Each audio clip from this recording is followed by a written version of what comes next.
नारायण नारायण नारायण हरि। आज अगर हम अपने चारों तरफ देखें तो हमारे परिवारों में दुख है, कलह है, कलेश है, बेचैनी है, तनाव है, एक दूसरे के साथ ही संघर्ष है।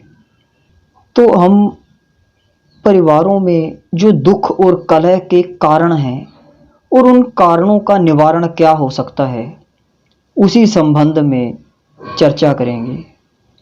परिवार में दुख और कलह के अनेक कारण हैं और अगर दुख के कारण हैं तो उनका निवारण भी है। बीमारी है तो कोई ना कोई औषध भी होती ही है, बस उसे खोजने की हिम्मत चाहिए, उसे खोजने की मेहनत चाहिए, उसे खोजने का परिश्रम चाहिए। उसी के बाबत आज हम जो एक मुख्य कारण है परिवारों में दुख का और कलह का, उसके लिए बात करेंगे। परिवार में दुख और कलह का एक सबसे बहुत बड़ा जो कारण है वह है परिवार के प्रत्येक व्यक्ति का एक दूसरे के मालिक होने का भाव। परिवारों में दुख और कलह क्लेश का यह एक सबसे बड़ा कारण है कि हम परिवार के दूसरे सदस्यों के मालिक हो जाना चाहते हैं। हम चाहते हैं कि सभी परिवार के व्यक्ति हमारे हिसाब किताब से चलें, हमारी बात मानें। और अजीब बात यह घटती है कि कोई भी व्यक्ति किसी का गुलाम होना पसंद नहीं करता, लेकिन फिर भी हम सभी एक दूसरे के मालिक होना चाहते हैं। हम सभी से अपनी बात मनवा लेना चाहते हैं और जब हमारी बात कोई नहीं मानता तो हम क्रोधित होते हैं, उससे द्वेष करने लगते हैं। और जब कोई हमारी बात मानता रहता है तो फिर उससे हमारा राग हो जाता है, वह हमें प्रिय लगने लगता है। जब तक व्यक्ति के भीतर राग और द्वेष रहते हैं तब तक भगवान भगवत गीता में कहते हैं कि वह कभी भी मुक्त नहीं हो पाता। और इस राग और द्वेष का संबंध है हमारे दूसरों का मालिक होने में। राग और द्वेष एक दूसरे से जुड़े हुए हैं। जहां राग होगा वहीं द्वेष भी होता है। जब कोई पारिवारिक सदस्य हमारी बात मानता रहता है तो हम उसे पकड़ के रखना चाहते हैं, हमें वह प्रिय लगने लगता है। आपने देखा होगा, घर में जो सदस्य आपकी बात मानता है, आपके कहने में रहता है, आपका आज्ञाकारी है, आप फिर उसे छोड़ नहीं पाते। फिर आपका उसके प्रति मोह प्रगाढ़ हो जाता है। और जो सदस्य हमारी बात नहीं मानता, उससे हमारी प्रियता भी कम होने लगती है, उससे हमारा मोह भी कम हो जाता है।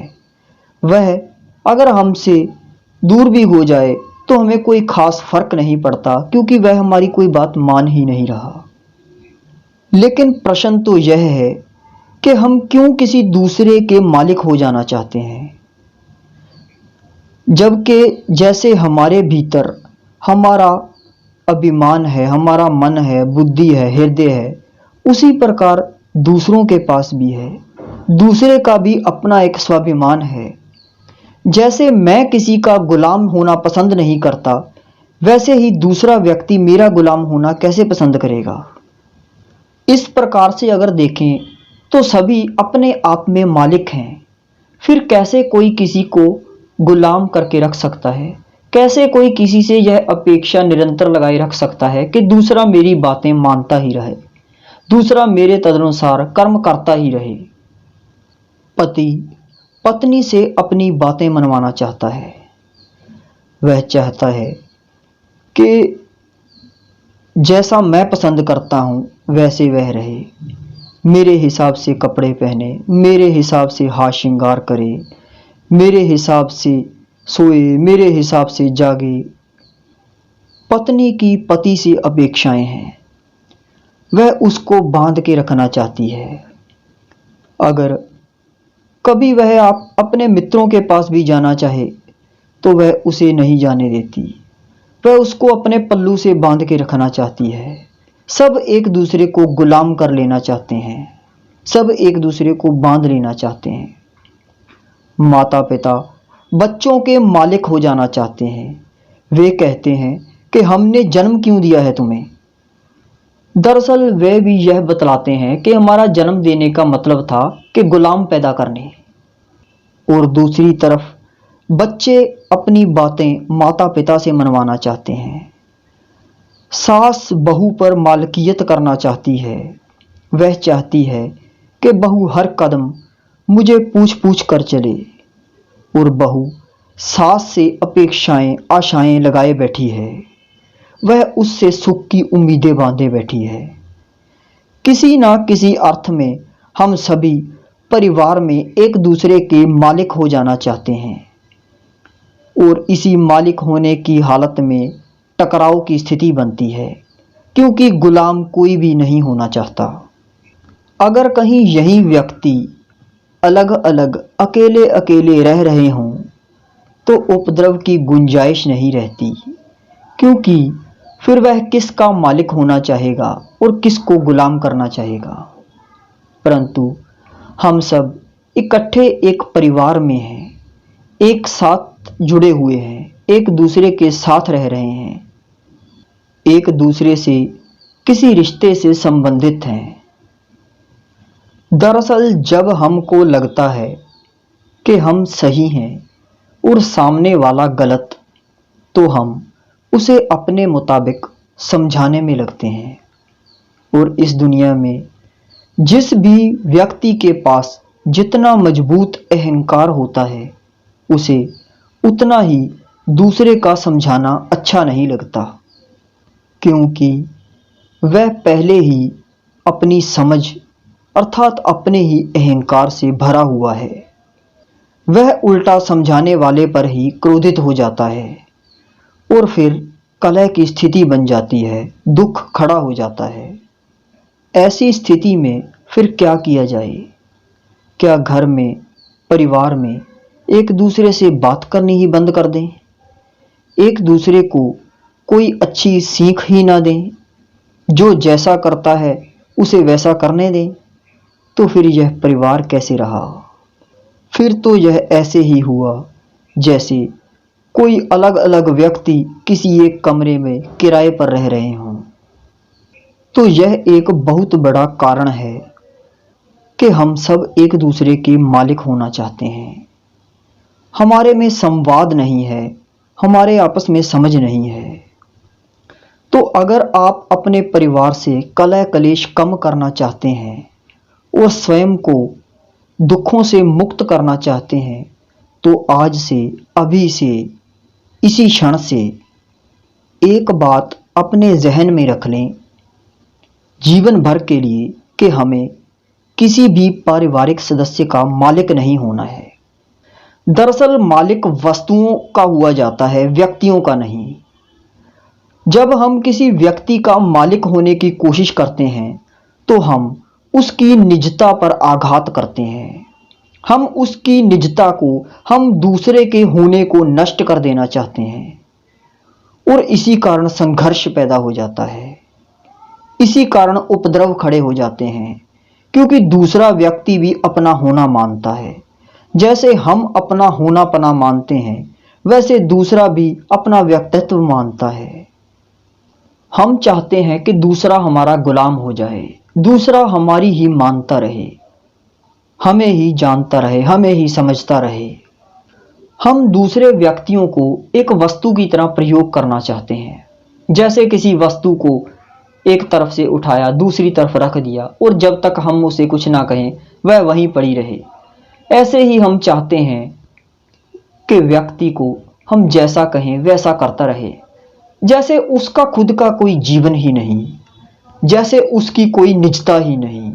हम उसकी आत्मा को मार देते हैं, हम उसे मुर्दा बना देना चाहते हैं। दरअसल जिस भी व्यक्ति पर हम मालकियत करते हैं, जिसके हम मालिक हो जाना चाहते हैं, जिस पर हम हुकूमत करते हैं, हम उसे मुर्दा करने की पूरी कोशिश करते हैं, हम उसका शोषण करते हैं। और दूसरी जो एक बहुत बड़ी बात है जिसे समझना बड़ा ज़रूरी है, वो यह है कि जब भी आप किसी के मालिक होते हैं तो आप दूसरे अर्थों में उसके गुलाम हो जाते हैं। यह आपको बात साधारणतः समझ नहीं आती होगी, लेकिन इसे ऐसे समझें। किसी गांव में एक पेड़ के नीचे एक सन्यासी बैठा था। उसके पास एक किसान आता है। उस किसान के हाथ में एक रस्सी होती है। उस रस्सी से एक गाय बंधी होती है जो उसके पीछे पीछे आ रही थी। देखने से लग रहा था कि उसने गाय को बांधा हुआ है और वह किसान मालिक है। वह सन्यासी को कहता है कि मैं इसे दान देना चाहता हूँ। सन्यासी उससे पूछता है कि आप दोनों में से मालिक कौन है, गाय या आप? तो वह किसान कहता है कि रस्सी मेरे हाथ में है तो जाहिर है मालिक मैं हूँ। सन्यासी गाय के पास जाता है और गाय को रस्सी से खोल के भगा देता है। गाय आगे आगे भागती है। किसान उसे पकड़ने के लिए उसके पीछे पीछे भागता है और उस दरमियान रस्सी भी हाथ में नहीं होती। जैसे किसान गुलाम हो गया हो और गाय मालिक हो गई हो, ऐसे वह किसान उसके पीछे पीछे भागता है। ऐसा ही तो हमारे साथ होता है। आप कभी अपने जीवन में देखें, हम धन के, जमीन के, पदों के, व्यक्तियों के, वस्तुओं के मालिक हो जाना चाहते हैं और उल्टे इनके गुलाम हो जाते हैं। आप कभी देखते हैं, अगर आपने अपने घर में कोई काम करने वाली रखी हो और अगर वो महीने में कभी एक दो दिन लेट हो जाए या छुट्टी हो जाए तो आप अपने भीतर देखो क्या घटित होता है। बेचैन हो जाते हो आप, क्योंकि आदत पड़ जाती है। आपको लगता है कि आप उसके मालिक हैं, लेकिन आप उसके गुलाम हो जाते हैं। आप बार बार फ़ोन करते हैं कि भाई अभी तक नहीं आई, अभी तक नहीं आई। बड़ी ज़रूरत पड़ गई आपको उसकी, जबकि आप तो मालिक थे। मालिक उसे कहा जाता है जो जब चाहे वस्तु को छोड़ सकता है, जब चाहे उसको पकड़ सकता है। उसे मालिक कहलाने का हक है। लेकिन आपकी तो पकड़ ही इतनी मजबूत हो जाती है कि आप मालिक कहने के मालिक रह जाते हैं, लेकिन भीतर से आप उसके गुलाम हो जाते हैं। आप कहते हैं मैं धन का मालिक हूं, लेकिन धन ने आपको नौकर बना रखा है। आप सुबह से रात तक धन के पीछे भाग रहे हैं और कभी विचार करना आप मालिक हैं कि धन मालिक है। आप कहते हैं मैं दुकान का मालिक हूं, लेकिन दुकान अपने आप से आपको बांधे रखती है। आप कहते हैं कि व्यक्तियों का मैं मालिक हूं, लेकिन उन्हीं व्यक्तियों से आप बंध जाते हो और उन्हीं के आप गुलाम हो जाते हो। अगर आप इन गुलामियों से बचना चाहते हैं तो किसी के भी मालिक बनना छोड़ दें। आप किसी का मालिक ना हुए। मालिक होने का अर्थ यह जिसको आप कहते हैं कि ये मेरा है, उसी पर तो आप हक जमाते हैं। आप संसार में किसी को बाहर समझाने नहीं जाते, बाहर किसी को शिक्षाएं देने नहीं जाते, लेकिन जिस पर आप हक कहते हैं कि ये मेरा, मेरा कहते ही आप उस पर हुकूमत करना चाहते हैं। यह मेरी पत्नी तो मेरे हिसाब से चले, यह मेरा पति तो मेरे इर्द गिर्द रहे, मेरे हिसाब किताब से चले, यह मेरे बच्चे तो मेरी मानते रहें, जैसा मैं चाहूं वैसा करें। बच्चों से कभी पूछा ही नहीं जाता कि उनका अपना भीतर क्या चाहता है। हम उनको खिलाने पिलाने में भी जबरदस्ती करते हैं। दरअसल हम उनको अपनी दृष्टि से देखते हैं और उनकी दृष्टि अपनी है।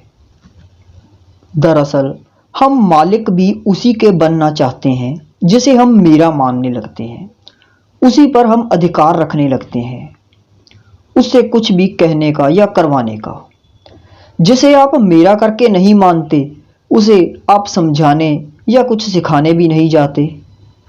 कभी आप अपने भीतर प्रश्न तो करो, कभी खोजबीन तो करो कि मैं क्यों चाहता हूं कि दूसरे सभी मेरी ही बात माने। और जो जो परिवार का व्यक्ति अपनी मालकियत बंद करता जाएगा, जितनी जितनी मात्रा में आप अपनी मालकियत छोड़ते जाएंगे, उतना उतना आप सभी के मोह से मुक्त होते जाएंगे। जिस दिन आपका पूरा मेरापन खत्म हो जाएगा, उस दिन आप पूरी तरह से मुक्त होना महसूस करेंगे। तो कहने का अर्थ एक जो सबसे पहला कारण है कि हम किसी के मालिक बनने की कोशिश ना करें। हम हैं, वह है, सबकी अपनी निजता है, सबके पास अपनी आत्मा है। तो उसे बांधने की कोशिश ना करें, उसे अपने हिसाब किताब से चलाने की कोशिश ना करें। वैसे भी यह सृष्टि, यह जगत हमारे चलाए नहीं चल रहा, हम भी किसी के चलाए चल रहे हैं, हम भी किसी के सिखाए सीख रहे हैं। तो फिर हमारी क्या बिसात, हमारी क्या औकात। फिर भी अगर इसमें से कुछ आपको संशय लगे तो आप कमेंट बॉक्स में जाकर अपनी बात पूछ सकते हैं। नारायण नारायण नारायण हरि।